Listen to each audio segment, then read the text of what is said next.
Again to FlippedHarber for Precalculus. In this video we're going to be talking about parent functions and transformations to them.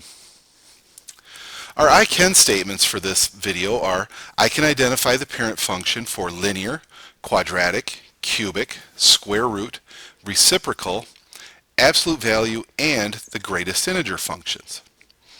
I can translate the parent functions both horizontally and vertically. I can reflect the parent functions over the y-axis and x-axis. I can dilate, that is to stretch or compress, the parent functions both horizontally and vertically. And I can transform functions with an absolute value.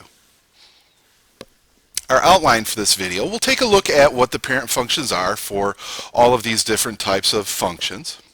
We're going to talk about a general rule that I have for transformations. Then we'll take a look at how to translate, how to reflect, and how to dilate any function, not just these ones listed. And then we're going to take a look at what's referred to as an absolute value transformation. So let's start by taking a look at the parent functions. Here we see the parent function for the linear function, f of x equals x. I've gone ahead and included a graph for my TI Inspire. I would strongly encourage you to actually look at how to make some of these graphs. Some of them are a little bit weird, some of them you're very used to. Here's our parent function for quadratics, f of x equals x squared. The nice parabola that we're used to, it has the vertex at 0, 0. Here's our parent function for cubic functions, that is when x is cubed. So f of x equals x cubed is our cubic function parent. Goes through the origin at 0, 0. It goes up into the first quadrant, it goes down into the third quadrant, and it's what we refer to as an odd function. Here's our graph for a square root function, or the parent for the square root function. F of x equals the square root of x. Starts at the origin because we can't take the square root of a negative, and it goes up into the first quadrant. Here's our parent function for a reciprocal, that's a 1 over x function. And here's our parent function for the absolute value. It makes this nice V, it hits right at the origin. That line to the right has a slope of positive 1, that line to the left has a slope of negative 1. And the last one, a little bit funny, you've seen it before, sometimes it's referred to as the step function. It's referred to as the greatest integer function. Now I've got two different notations up here, and that double bar box is like our special notation for it, but when we're looking to punch it into our TI Inspire, we use int of x. You can find that in your catalog, that's the book button, or if you actually type in int, it'll start out italics until you get the T typed, and then all of a sudden it turns into a normal font, and that tells you that you've stumbled across a special notation. So you can actually just type int of x into your Inspire. Now all of these steps have the same beginning and ending type point. All of these functions have a closed dot on the left side. They have an open circle on the right end. The TI Inspire doesn't do a great job of showing that, but it's a closed dot on the left end of each step. It's an open circle on the right side of each step. So I want to give you a general rule that I use for transformations.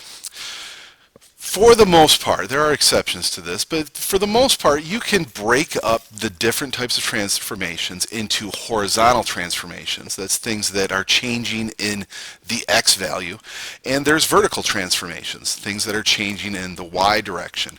And my general rule for this is I like to think of the horizontal changes as quote-unquote inside changes, and the vertical ones are outside changes. And really literally what I mean here is changes that are either inside or outside the parentheses. So whenever I see a change inside parentheses with the x, I know that's some sort of horizontal change. And when I see a change outside the operation, outside the parentheses, I know that that's a vertical change somehow. So just my general rule for transformations. Now let's take a look at our general rule for translation specifically. Horizontal translations what I need to do is add or subtract inside the parentheses. So I decided to show this with a quadratic. So f of x equals the quantity x minus h squared. That's going to take the parent function and it's going to move it to the right h units. But if we want to move it up or down, we add or subtract on the outside. So f of x equals x squared plus k is going to take that parent function and it's going to move it up k units. Now, one thing I want to point out, inside changes, one thing you can always count on with inside changes is they always act opposite the way you would expect. So notice that I had to subtract h to get it to move right. Now generally you would think that I would want to add to move to the right. The bigger numbers are to the right, but inside changes act opposite the way we would expect. So to get it to move to the right, I subtract a value. To get it to move to the left, I add a value. Vertical translations behave the way I would expect. To get them to move up, I add a number. To get them to move down, I would subtract. Now, reflection, we have two types of reflections. We have reflections over the y-axis. Now, this may sound a little bit funny, but that's a horizontal change because when you reflect over the y-axis, things are moving from the right side of the graph to the left side or vice versa. So that's actually a horizontal change.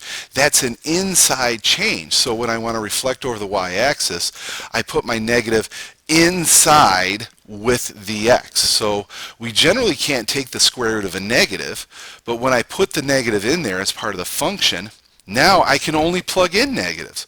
So my parent function gets reflected to the left side of the y-axis. If I want to reflect over the x-axis, that's a vertical change. I'm taking my graph that is normally above the x-axis and I'm reflecting it below. And the way I do that is by putting a negative outside the square root. Now, dilations, those are also known as stretches and compressions. Basically, whenever you change the size, you call it a dilation.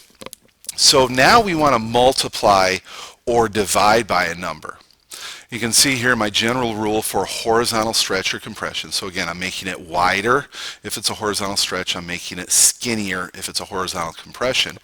And if my a value, the number that I'm multiplying by, is less than 1, that's going to stretch it. But if I want to do a compression, I want to make it skinnier, then I need to multiply by a number that's greater than 1. Again, that's a little bit opposite the way we would think it would happen. Vertical stretches and compressions, those behave the way that I expect them to. When I multiply by a number bigger than 1 on the outside, that's going to make it stretch vertically. That's going to make it taller. But if I multiply by a number that's less than 1, a fraction or a decimal, that's going to compress it. That's going to make my graph shorter. So again, notice the opposite behavior here. If we multiply by a number bigger than 1, it actually does the opposite of what we think. It's going to make it smaller in the horizontal direction. Now let's take a look at an absolute value transformation. Now this isn't a transformation to the absolute value function. This is using an absolute value in any function, whether it's a linear function, if it's a square root function, if it's a cubic function, whatever. We can add we can add absolute values basically in two spots. We can either take the absolute value of the x itself, or we can take the absolute value of the whole function. So we've got, again, two different places to put this. Put it inside with the x, or put it outside the function. And again, same idea. When I put it inside with the x, that's going to be a horizontal change. When I put it outside the function, that absolute value is going to be a vertical change. So let's take a look at how this is going to happen. So we have an inside horizontal change. We have an outside vertical change. And really, what that inside change does is it reflects the right side of the graph onto the left side. Now, it will make my left side disappear. It's not like it's going to put the right side on top of the left side and I'm going to have them both there. That wouldn't be a function anymore. But it takes my right side of my graph, my positive side, and it puts it onto the left side. So my left side is behaving like a mirror image of the right side. For the absolute value on the outside, it takes the bottom and flips it up over the x-axis and puts it onto the top. Now in this case, the stuff that was already above the x-axis is still there. It's just that the stuff that was below the x-axis is now on the top as well. We'll take a look at a nice example of this. Let's take a look at the function f of x equals x cubed minus 4x. Can't really see the x at the end of that blue equation, but that's f of x equals x cubed minus 4x. Great cubic function. It's still going through the origin. It's still an odd function. It's symmetric over the origin. Great curves to it. It's got a maximum. It's got a minimum. Now if we add the absolute value inside, now you got to really pay attention here. Notice that my absolute value is on both x's. It's not just on the x that's getting cubed. My absolute value is on both x's, and these transformations have to apply to every single x when it's an inside change like this. So I took the absolute value of the x cubed, take the absolute value of the x that's getting multiplied by minus 4, and you see this red curve. The right side was graphed over to the left side also. I left the original function up here in blue, so the new red curve is exactly like it was originally on the right side, but now it's been reflected over and we see its reflection on the left side as well. Let's put the absolute value over the whole function. Now we see that anything that was below the x-axis has now been pushed above the x-axis. So we see the same hill right before the origin, but that valley that was after the origin has been reflected over.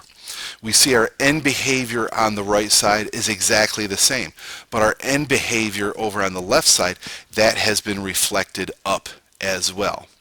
So that's what an absolute value transformation is going to do for us. So here we see all three of them again. We've got the original function here in blue in the middle. We've got the absolute value outside in the lower left. We've got the absolute value inside in the lower right. So that's it for this video. I'll see you in class and I'll see you online.